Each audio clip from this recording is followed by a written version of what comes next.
Just যেভাবে আমি আমার মানে বাংলাদেশকে দেখে এসেছিলাম, যেভাবে সকলে একসঙ্গে একভাবে ভীষণ শান্তিপূর্ণভাবে সকলে থাকতো। এই ঘটনাটা নিয়ে একটাই কথা বলবো যে আমি এর আগেও কিছুক্ষণ আগেও বলছিলাম যে আমরা না সবসময় হয়তো ভেবে এসেছি যে আমরা কিভাবে সেফ থাকবো, বাট আমরা এটা ভাবিনি যে আমরা আনসেফটা কেন। যেটা আমি অলরেডি দেবদার সঙ্গে কাজ করেছি, খাদান নিজের মেয়ের মতন তারা আমাকে ট্রিট করেছে।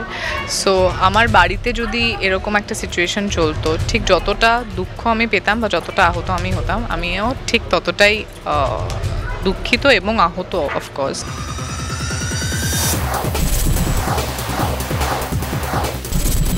এই মুহূর্তে তাকে এপার বাংলার অভিনেত্রী বললে হয়তো একটু ভুল হবে, কারণ ওপার বাংলাতেও তার সমানভাবে জনপ্রিয়তা। আমাদের সঙ্গে এই মুহূর্তে রয়েছে ইথিকা পাল। কেমন আছো প্রথমে বলো? ভালো আছো, তুমি কেমন আছো? ভালো আছি, এবং একের পর এক কাজ ননস্টপ, তো এত কিছু সামলাচ্ছ কিভাবে?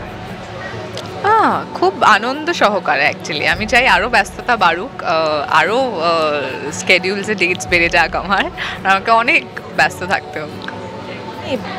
এবার বহু রূপে দেখা যাবে এরকম একটা মানে কথা শুনতে পাচ্ছি, তো নিজের কি বলবে, মানে নিজের লুকটা কিরকম, কি ভালো লেগেছে? বহু রূপ শুনেই আমরা বুঝতে পারছি যে ডিফারেন্ট রূপ, আর শুধুমাত্র ডিফারেন্ট রূপ নয়, ডিফারেন্ট লুকের সঙ্গে সঙ্গে চরিত্র আলাদা হয়ে যাচ্ছে। সো ওভারঅল ব্যাপারটা খুবই এক্সপেরিমেন্টাল এবং এক্সাইটিং। মানে তুমি যেই কাজগুলো করো সেগুলোর চরিত্র আলাদা, কিন্তু একই ছবিতে আলাদা আলাদা চরিত্র, সেটা তো একটু মানে চ্যালেঞ্জের। একদমই তাই, এবং এই ধরনের চরিত্রে আমাকে এর আগে কোথাও কখনো দেখা যায়নি। আমার কাছে এটা সম্পূর্ণ একটা নতুন চরিত্র, যেটা আমি মানে একটু নার্ভাস বাট অনেকটা বেশি এক্সাইটেড। মানে এক্সাইটেডটা মানে নার্ভাসটাকে আর কি কমিয়ে দিচ্ছে এরকম একটা। হ্যাঁ, এক্সাইটমেন্টটা নার্ভাসনেসটাকে কমিয়ে দিচ্ছে একদমই। এবং সোহমদার সাথে কাজ এবং দেবদার সঙ্গেও কাজ, তো সব নিয়ে কতটা এক্সাইটেড? সবটা নিয়েই খুবই এক্সাইটেড এবং খুবই হোপফুল যে যখন আমার এখনও যেটা আমি অলরেডি দেবদার সঙ্গে কাজ করেছি খাদানে, সেটা এখনও অবধি রিলিজ নয়, বাট আমি ভীষণভাবে হোপফুল যে যখনই খাদান রিলিজ করবে দর্শক সেটাকে অনেক ভালোবাসা দেবে। আমি চাই তারা সকলে সিনেমা হলে দেখতে যাক এবং অনেক অনেক অনেক অনেক ভালোবাসা দিক। এবং তারপর বহুরূপের এখনও অবধি শুটিং আমরা শুরু করিনি, বাট আই থিঙ্ক যখন আমরা শুটিং শুরু করবো আরও অনেক এক্সপিরিয়েন্স আমি গ্যাদার করতে পারবো এই অনেকগুলো চরিত্রে পারফর্ম করতে গিয়ে, এবং সেটাও যখন রিলিজ করবে 2025-এ, সেটাও দর্শক অনেক ভালোবাসা দেবে। এবং বাংলাদেশে তুমি যখন গেছিলে তখন তো একটা অন্যরকম আর কি অবস্থা ছিল, আর এখন যেটা দেখছো তুমি সেটাও একটা অন্যরকম। তো মানে দুটোর মধ্যে মানে তোমার কিরকম, মানে মনের মধ্যে কি ফিল হচ্ছে? কারণ তুমি তো যখন গেছিলে বলছিলে তুমি একটু আগেই যে আমি মেয়ের মতো ট্রিট হয়েছি ওখানে, সেখানে এরকম একটা দৃশ্য। সেম আমি যেটা তুমি বললে যে নিজের মেয়ের মতন তারা আমাকে ট্রিট করেছে। সো আমার বাড়িতে যদি এরকম একটা সিচুয়েশন চলতো, ঠিক যতটা দুঃখ আমি পেতাম বা যতটা আহত আমি হতাম, আমিও ঠিক ততটাই দুঃখিত এবং আহত অফকোর্স। বাট আমি একটাই কথা, খুব বেশি এলাবোরেটলি কিছু না বলে নিজের মানে আমি বললাম কিছুক্ষণ আগে যে আমাকে তারা নিজের বাড়ির মেয়ের মতন ভালোবেসেছে। সো জেনুইনলি সত্যি তারা আমাকে নিজের ঘরের মেয়ের মতন ভালোবেসেছে, এবং ঘরের মেয়ে হিসেবে মানে নিজের বাড়িতে যদি এরকম কিছু ঘটতো, আমি যতটা আপসেট হতাম বা যতটা দুঃখ পেতাম বা আহত হতাম, আমিও ঠিক সেরকমই ফিল করছি। আমি ততটাই আপসেট এবং ততটাই আহত। আমি খুব এলাবোরেটলি এটা নিয়ে না ডিসকাস করে বা কিছু না বলে আমি সবসময় একটাই জিনিস এতদিন ধরেও চেয়েছি, এখনও চাইছি, যে জাস্ট সবাই ভালো থাকে।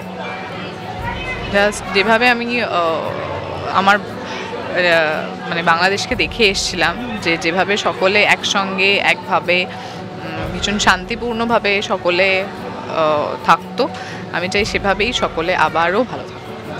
বাংলাদেশের পরবর্তী কোনো কাজের কি কোনো পরিকল্পনা? এই মুহূর্তেই নয়, যেহেতু এরকম নয় যে পরিস্থিতির জন্য কিছু চেঞ্জেস হয়েছে, আমার আগে অনেক কিছু করার ছিল, সেটা নয়, বাট এখন অবধি নয়। তবে আই হোপ কি ইন ফিউচারে হয়তো আমি কোনো গুড নিউজ ডেফিনেটলি দেওয়ার চেষ্টা করব। এবং শাকিব খানের প্রিয়তমা, তো শাকিব খানের সঙ্গে কি কোনো কাজ কি দেখতে পাবো এরপরে? এখনও অবধি সেটা জানি না, বাট আমি নিশ্চয়ই আবারও ওনার সঙ্গে কাজ করতে চাই।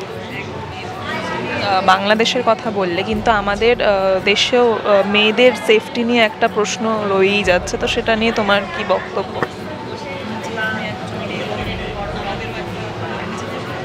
মেয়েদের এখন অতটাও মানে 24-এ দাঁড়িয়ে মানে সমতার ব্যাপারটা হলেও মানে মেয়েদের সেইভাবে যে মেয়েরা রাত করে বাড়ি ফেরে, এই ব্যাপারগুলো এখনও রয়ে গেছে। হ্যাঁ, 2024-এ দাঁড়িয়ে অ্যাকচুয়ালি আমরা এটা নিয়ে ডিসকাস করছি, এটাই একটা বড় দুর্ভাগ্যজনক ব্যাপার যে আমাদেরকে এটা নিয়ে এখন ডিসকাসও করতে হচ্ছে যে আমরা এখনও সেফটি নিয়ে কথা বলছি। বাট আমি এই ঘটনাটা নিয়ে একটাই কথা বলবো যে আমি এর আগেও কিছুক্ষণ আগেও বলছিলাম যে আমরা না সবসময় হয়তো ভেবে এসেছি যে আমরা কিভাবে সেফ থাকবো, বাট আমরা এটা ভাবিনি যে আমরা আনসেফটা কেন, মানে দেস মাস্ট বি এ রিজন যার জন্য আমরা আনসেফ। তো সেই আনসেফের রিজনটাকে মানে ওই আনসেফের রিজনটাকে ঠিক করাটা খুব দরকার। আর সামনে আরও অনেক হয়তো কাজ আসছে এবং অনেক তোমাকে বেস্ট অফ লাক, এবং তুমি তোমার দর্শকদের জন্য যারা এত ভালোবাসা দিচ্ছে তাদের জন্য কি বলবে? আমি দর্শকদের উদ্দেশ্যে একটাই কথা বলবো যে থ্যাংক ইউ, আপনারা সকলে আমাকে অনেক ভালোবেসেছেন। আমি চাইবো যে এইভাবেই ইন ফিউচারেও আপনারা আমাকে এভাবেই ভালোবাসুন, এভাবেই পাশে থাকুন, সাপোর্ট করুন। সকলে সুস্থ থাকুন এবং ভালো থাকুন। Thank you. Thank you. Tollywood focus Kolkata চ্যানেলটি আপনাদের ভালো লেগে থাকলে লাইক করুন, সাবস্ক্রাইব করুন এবং আপনাদের পছন্দের ভিডিওটি অবশ্যই শেয়ার করুন। Tollywood focus Kolkata.